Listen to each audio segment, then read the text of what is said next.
Hello बच्चों and welcome to study with Unique. आज हम पढ़ने जा रहे हैं बच्चों 10th स्टैंडर्ड ज्योमेट्री मैथ्स 2 का फर्स्ट चैप्टर, जो कि है बच्चों सिमिलैरिटी। जैसे कि आपको पता ही है, हमारा चैनल है स्टडी विद यूनिक, जिसके ऊपर 10th स्टैंडर्ड के सारे जितने भी चैप्टर है, ज्योमेट्री, मैथ्स और साइंस 1, इसके हम सारे चैप्टर कवर करेंगे जल्द से जल्द। तो आप रेगुलरली स्टडी विद यूनिक के साथ बने रहे और ऐसे ही चैप्टर्स का नॉलेज लेते रहे। तो चलिए शुरू करते हैं हमारा फर्स्ट चैप्टर, जो कि है सिमिलैरिटी, और धीरे धीरे ऐसे ही करते करते हम सारे चैप्टर कवर कर लेंगे। तो देखिए, सबसे पहले इसमें क्या है हम सीखने वाले, ये बच्चों देखते हैं। लेट्स स्टडी देखते हैं। Ratio of areas of two triangle पढ़ेंगे सबसे पहले, बेसिक प्रोपोर्शनैलिटी थ्योरम पढ़ेंगे, उसके बाद converse of basic proportionality theorem, फिर test of similarity of triangles, property of an angle bisector of a triangle, property of areas of similar triangle, the ratio of intercept made on the transversal by three parallel line. ये सारी चीजें हम पढ़ने वाले इसमें। तो आज हमारा टॉपिक है बच्चों ratio of areas of two triangles. पूरे एक्सरसाइज 1.1 जो है वो इसी पे बेस्ड है, ठीक है। तो चलिए शुरू करते हैं ratio of areas of two triangle. जैसे कि आपको नाम से ही समझ रहा होगा कि ratio of areas of two triangle यानी क्या, कोई भी दो ट्रायंगल आपको दिए हैं, ठीक है, और उन दोनों के एरिया का रेशियो आपको देखना है क्या है क्या नहीं है, ठीक है। तो चलिए सबसे पहले आपको अवगत करा दूं फॉर्मूले से एरियाज ऑफ ट्रायंगल के। देखो, area of triangle is equal to half into base into height. बच्चों एक ही फॉर्मूला नहीं है, उसका और एक फॉर्मूला है ट्रायंगल का एरिया निकालने का, जो कि है हेरॉन्स फॉर्मूला, लेकिन यहाँ हमें उसका किसी भी तरीका का काम नहीं है, ठीक है। तो हम इस्तेमाल यहाँ करने वाले हैं, ये फॉर्मूला बिल्कुल यूज नहीं करेंगे यहाँ। या हमें एरियाज ऑफ ट्रायंगल का एक ही फॉर्मूला यूज करना है, जो कि half into base into height, ठीक है। अब मैं आपको सबसे पहली बात जो बताना चाहूंगा बच्चों, वो ये है कि एक ट्रायंगल को देखो, इस तरीके से एक ट्रायंगल होता है। एक ट्रायंगल को 3 साइड्स होती है, ठीक है, और हर साइड से हम ऐसी एक हाइट निकाल सकते हैं, ठीक है। समझ गए? ये देखो, हर साइड से हम ऐसी एक हाइट निकाल सकते हैं, ठीक है। और जहां ये सारी हाइट मिलती है, ठीक है, इसे कहते हैं बच्चों हम ऑर्थो सेंटर। क्या कहते हैं? Orthocentre. क्लियर? समझ गए? अब देखो आगे, अब हम ratio of areas of two triangle के अलग अलग केसेस देखेंगे, ठीक है। अब ratio of areas of two triangle के अलग अलग केसेस कौन से बेटा? तो सबसे पहले देखो, ratio of areas of two triangles में सबसे पहले हम देखेंगे बच्चों कि ऐसे एनी टू ट्रायंगल, सबसे पहली केस एनी टू ट्रायंगल्स, कोई भी दो ट्रायंगल्स उठा लेंगे, ठीक है। अब उसके बाद हम लेंगे सेकेंड, बेस इज सेम, ठीक है। थर्ड केस हम लेंगे बच्चों हाइट इज सेम, ठीक है। ये 3 केस हम ले लेंगे। समझ गए? क्लियर? पहला any two triangle, second base is same और थर्ड हाइट इज सेम। ये क्या होता है, कैसे होता है, ये हम धीरे धीरे आगे जानेंगे, ठीक है। सबसे पहले हमने क्या देखा बच्चों कि एक ट्रायंगल में 3 हाइट हम बना सकते हैं इस तरीके से, ठीक है। जहां सारी हाइट मिलती है उसे हम कहते हैं सर्कम सेंटर, ठीक है। उससे ऐसे सर्कम सर्कल बनता है, ये आपको पता है, ये आपने 9th में पढ़ रखा है ऑलरेडी, सही है, ठीक है। अब देखो आगे, अब यहाँ इस हाइट को एक बेस होता है। देखो, अगर ये हाइट लेंगे तो ये बेस लेंगे, ये हाइट लेंगे तो ये बेस लेंगे, ये हाइट लेंगे तो ये बेस लेंगे। तो इस तरीके से आप जो हाइट ले रहे हैं उसके करस्पॉन्डिंग बेस ले लेना, ठीक है। तो आपका हर बार जो एरिया आएगा वो सेम ही आएगा, किसी भी तरीके का उसमें कोई भी बदलाव नहीं होगा, ये याद रखना, ठीक है। क्लियर? अब देखो, अब हम सीखने जा रहे हैं बच्चों ratios of areas of any two triangles. मैं बोलूंगा एनी टू ट्रायंगल्स, कोई भी दो ट्रायंगल्स के लिए, ठीक है। तो सबसे पहले कोई भी 2 ट्रायंगल्स के लिए क्या होगा बच्चों? देखो, सबसे पहले यहाँ हम 2 ट्रायंगल बना लेंगे, ठीक है।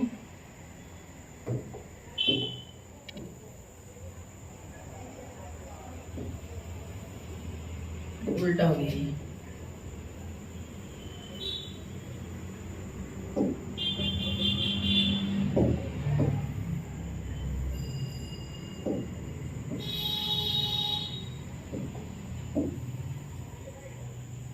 तो ये 2 ट्रायंगल है बच्चों हमारे, ठीक है।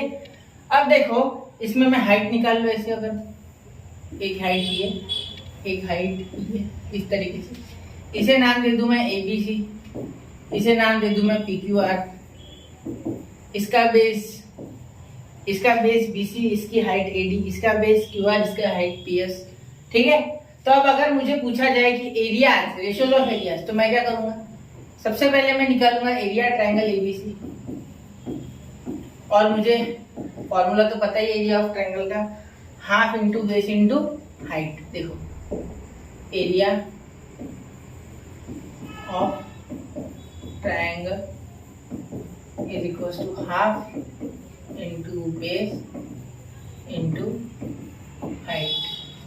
ठीक है, अब देखो हाफ इंटू बेस कितना है BC, और हाइट कितना है बच्चों AD।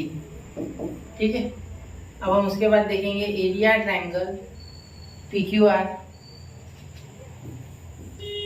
Is equals to half into QR base, और उसका हाइट कितना है बच्चों, हाइट है उसका PS।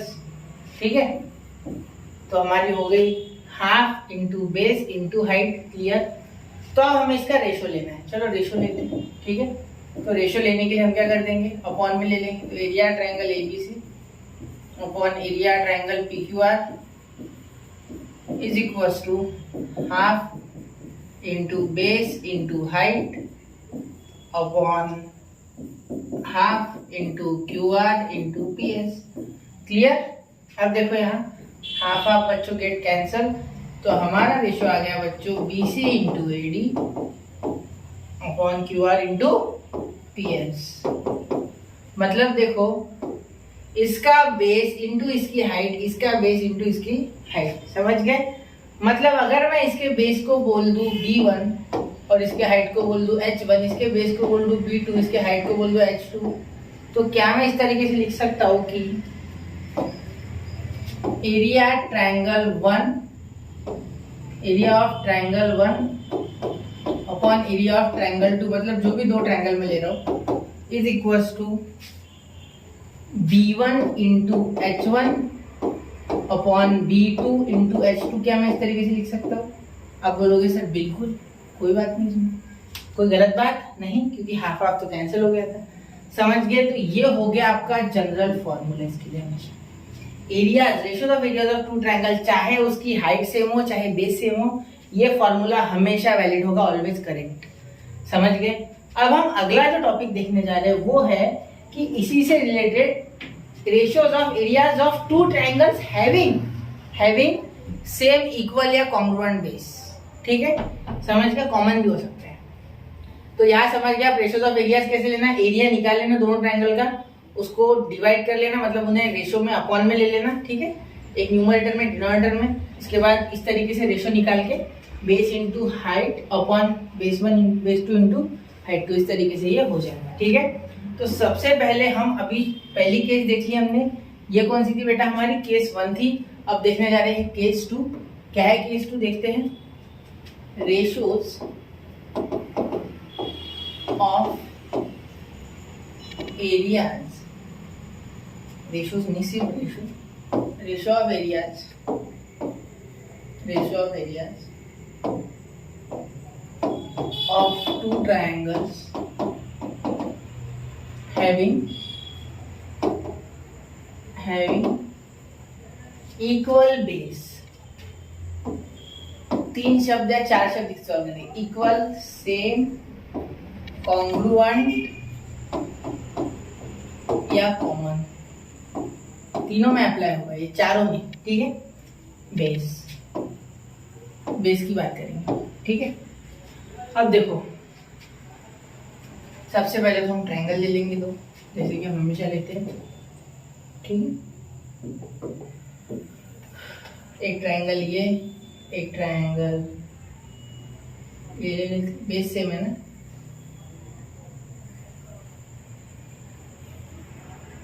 ठीक है, बेस सेम, देखो बेस सेम है लेकिन हाइट अलग है दोनों ट्रायंगल की। सपोज इसका नामकरण कर दूं ABC, इसका नामकरण कर दूं PQR। यहाँ देखो बेस BC और बेस QR सेम है। ये यहाँ साइन बता रहा है, मैं साइन बता रहा है। ठीक है, ये साइन बोल रही है, मैं बता रही हूँ कि किस तरीके से ये इक्वल है। ठीक है, ये समझ गया ना, मिटा देता। ठीक, अब यहाँ हाइट बनाने वाला हूँ। यहाँ ऐसे हाइट ले लो एक AD और यहाँ एक हाइट ले लो PS। क्लियर? चलो अब क्या करते हैं बच्चों, अब इन ट्रायंगल ABC और इन ट्रायंगल PQR लेते, ठीक है, जिस तरीके से हम हमेशा लेते आ रहे हैं। ठीक, या तो हो गया ना। अब बेस हमें पता है, तो सबसे पहले जो गिवन इंफॉर्मेशन है वो देखते हैं। BC = QR in triangle ABC and triangle PQR BC = QR। ये हमें गिवन है, ये हमें क्या है बच्चों, गिवन है। ठीक है, अब चलो रेशो निकाला जाए। तो सबसे पहले हम एरिया ट्रायंगल ABC लिखेंगे, जैसे पिछले इसमें लिखा सेम तरीके से। हाफ इंटू बेस क्या है बच्चों, BC, हाइट क्या है बच्चों, AD। ठीक है, और दूसरा एरिया ट्रायंगल PQR, इसका बेस क्या है बच्चों, बेस है इसका हमारा QR, क्या है बच्चों, QR। ठीक है, हाइट क्या है बच्चों हमारे यहाँ, PS। क्लियर? अब देखो, अब रेशो ले लेंगे इनका। तो यहाँ जिस तरीके से पिछले इसमें लिया same, area of triangle ABC, चाहो तो आप पिछला इस्तेमाल भी कर सकते। पिछले जो हमने केस लगाए उसमें का डायरेक्टली भी ये इतना करने से अच्छा डायरेक्टली भी ये लगाया तो भी चल जाएगा। ठीक है, ratios of any two triangle लिख देंगे, डायरेक्टली लगा लेंगे तो भी चल जाएगा। देखिए मैं आपको डिटेल में करके दे रहा हूँ। ठीक है, डिटेल में BC × AD 1/2 into QR into PS। तो हाफ हाफ हो गया बेटा कैंसल। तो यहाँ BC × AD, BC × AD, QR × PS। अब देखो BC और QR सेम है बच्चों, तो यहाँ BC और QR कैंसिल हो गया क्योंकि दोनों सेम है ना, इक्वल है, तो दोनों की वैल्यू सेम तो कट गए। ठीक है, अब क्या बचा फिर, AD/PS। मतलब area of triangle 1 upon area of triangle 2 is equal to, मैं इसको बोल सकता हूँ हाइट 1 और इसको बोल सकता हूँ हाइट 2। अगर ये मेरा बेस 1 है, ठीक है, BC अगर मेरा बेस 1 है, ये मेरा हाइट 1 है, ये मेरा बेस 1 बेस 2 है, ये मेरा हाइट 2 है, तो उसके हिसाब से ये हमारा बिल्कुल करेक्ट है क्योंकि बेस सेम होने के कारण, बेस इक्वल होने के कारण कैंसिल आउट हो गया। तो क्या बचा सिर्फ हमारे पास बची बच्चों हाइट। तो हाइट का रेशो एरिया के रेशो के हमारे क्या हो गया, इक्वल हो गया। क्या हो गया, इक्वल हो गया। समझ गया? क्लियर है? आता कोई इसमें दोहरा है, कोई इशू नहीं। चलिए शुरू करते हैं आगे। ये समझ गया ना, अगर बेस इक्वल हो तो रेशोज हाइट को इक्वल होते हैं। यहाँ मैं लिख देता हूँ, if the basis of any two triangles are equal, then ratio of areas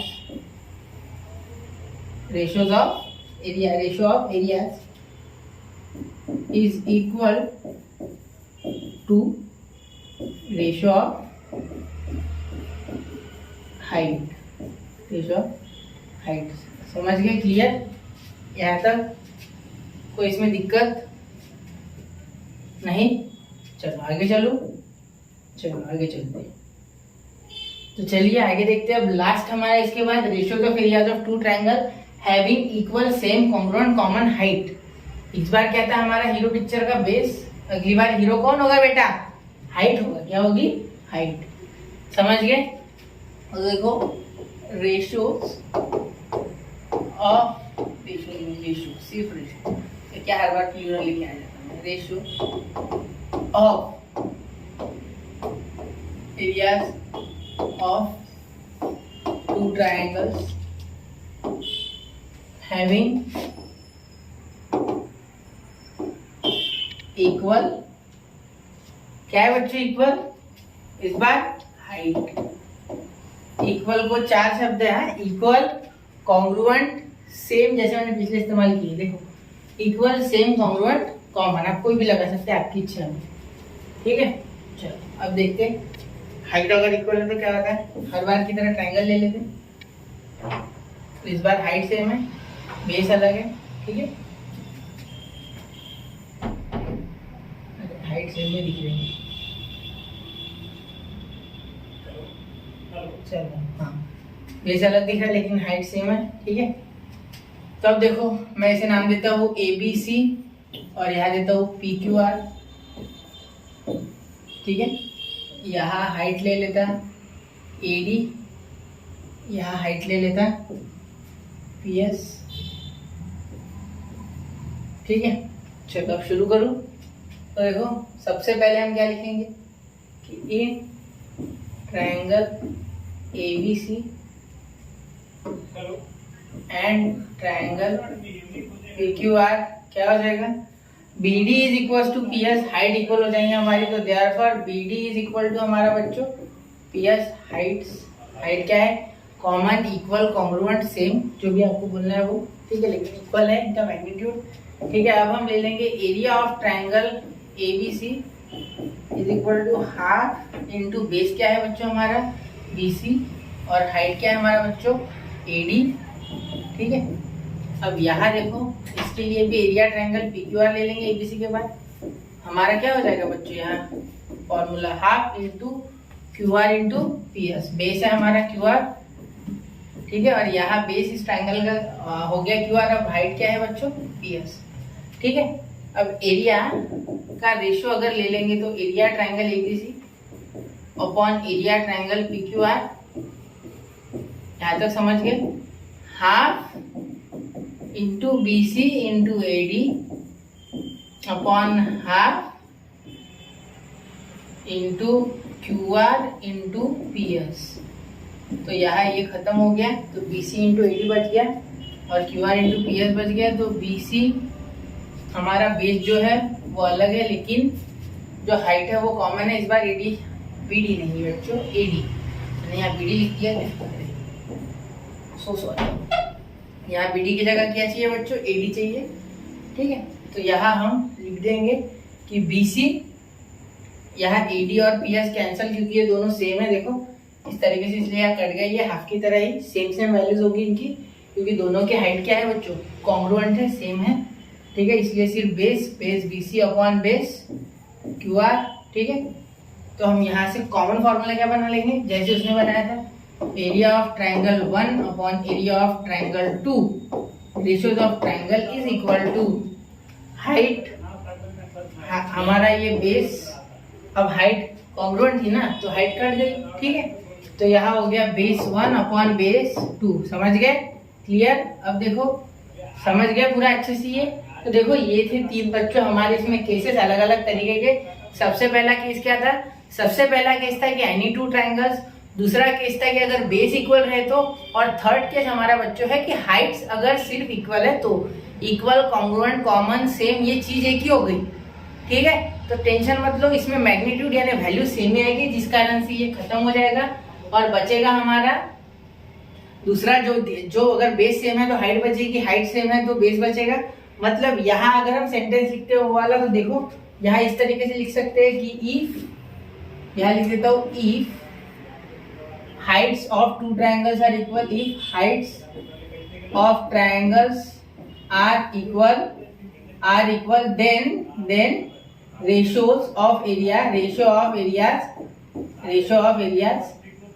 is equal to, ratios of areas is equal to bases, is equal to their bases, their यहाँ height equal है तो basis को। ठीक है, अब देखो इसका मतलब अगर हाइट इक्वल है बच्चों तो हाइट यहाँ कैंसिल हो जाएगी, जिस कारण से बेस के इक्वल आ जाएगा, और यहाँ अगर बेस इक्वल है बच्चों तो हाइट क्या हो जाएगा, जो रेशियो है वो ट्रायंगल का कॉन्ग्रुएंट। ठीक है, समझ गए। और अगर कोई भी नहीं है तो हमारा ये जिंदाबाद है, area of triangle 1 upon area of triangle 2 is equal to B1 into H1 upon B2 into H2। तो इसी के ऊपर पूरे एक्सरसाइज 1.1 बच्चों जो है वो आधारित है। तो उस धारावाहिक में, मतलब उस एपिसोड में हम वो देखेंगे। ठीक है, अगला एपिसोड मतलब अगला लेक्चर जो आएगा, ये था लेक्चर 1, जो बहुत ही बेसिक इंट्रोडक्शन था ट्रायंगल से रिगार्डिंग। और बाकी की चीजें आपको और एक इंपॉर्टेंट चीज बता दूं कि ट्रायंगल ये 3 नॉन कोलिनियर पॉइंट से बनता है बच्चों। ये हमने पिछला चैप्टर जो था कोऑर्डिनेट ज्योमेट्री 9th स्टैंडर्ड में, उसमें देख रखा होगा आपने। ठीक है, और एक ट्रायंगल को 3 बेस 3 हाइट होती है। ठीक है, और 3 ही एंगल होते हैं, तो हमें तो बेस और हाइट का काम था, वो हमने कर लिया। जहां सारी हाइट्स मिलती है, जहां सारे अल्टीट्यूड सारी हाइट्स मिलती है एक ट्रायंगल की, उसे सर्कम सेंटर कहते हैं बच्चों। ये भी समझ गया आप। चलिए, तो इसी के साथ अगले लेक्चर में पूरे जोश के साथ एक्सरसाइज 1.1 के साथ लौटेंगे। तब तक के लिए जय हिंद, जय भारत। पढ़ते रहे, नोट्स बनाते रहे, आगे बढ़ते रहे। जय हिंद, जय भारत।